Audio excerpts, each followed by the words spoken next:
Monsieur le Président, Madame la Ministre, Monsieur le Président de Commission, Madame la rapporteure, mes chers collègues, nous tenions tout d'abord à saluer le travail de Monsieur Jean-François Longeot, de Monsieur Cyril Pellevat, qui ont soulevé une réelle problématique pour les centres de traitement des déchets et mis à l'index les dégâts importants, tant environnementaux que budgétaires, occasionnés par les cartouches de protoxyde d'azote et les batteries au lithium. Nous saluons également Madame la rapporteure, Jocelyne Antoine, pour la pertinence du rapport qui nous a été présenté en commission et également ici, éclairant encore un peu plus sur les difficultés rencontrées. Permettez-nous en préambule, et même si ce n'est pas l'objet de la présente proposition de loi, de rappeler que l'usage du protoxyde d'azote constitue malheureusement un véritable fléau pour la santé des plus jeunes. Depuis une dizaine d'années maintenant, il détourne l'usage des cartouches et bonbonnes pour rechercher l'effet du gaz hilarant qu'elles contiennent. La consommation ne cesse malheureusement d'augmenter et les effets d'un usage régulier sont désastreux. En la matière, il est évident que des moyens plus coercitifs doivent être engagés. C'est une question sanitaire majeure. Aujourd'hui, ce qui nous occupe ici, ce sont les conséquences de l'usage du protoxyde d'azote et des batteries au lithium dans les centres de collecte et de tri. On peut saluer tout d'abord la pertinence d'avoir intégré ces deux problématiques au sein d'une même PPL. Les cartouches et bonbonnes de protoxyde d'azote, rarement complètement vidées, peuvent exploser dans les centres de traitement des déchets et provoquer d'importants dégâts matériels.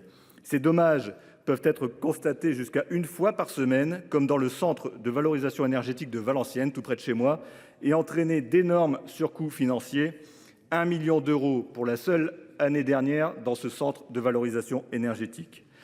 Le gaz hilarant ne fait pas du tout rire les usines d'incinération des déchets, comme a si bien pu le mentionner un article récent du journal Le Monde, et il nous semble juste de dire que ce n'est pas aux collectivités locales de prendre constamment en charge sur leur budget propre de tels dégâts. Il est à noter également que l'impact est aussi environnemental. En entraînant l'arrêt des chaînes de traitement, ces explosions obligent les services publics de gestion des déchets à se réorienter vers des centres d'enfouissement.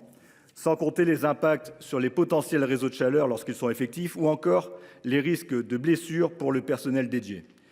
Le traitement des batteries au lithium a lui aussi des conséquences de plus en plus lourdes.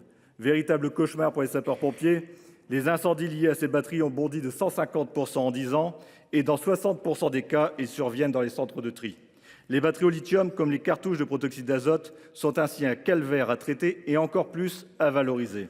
C'est pourquoi nous ne pouvons pas rester attentistes et il est plus que nécessaire de prendre des mesures fortes, comme celles détaillées dans cette proposition de loi, avec notamment le principe si juste, si essentiel et si majeur du pollueur-payeur.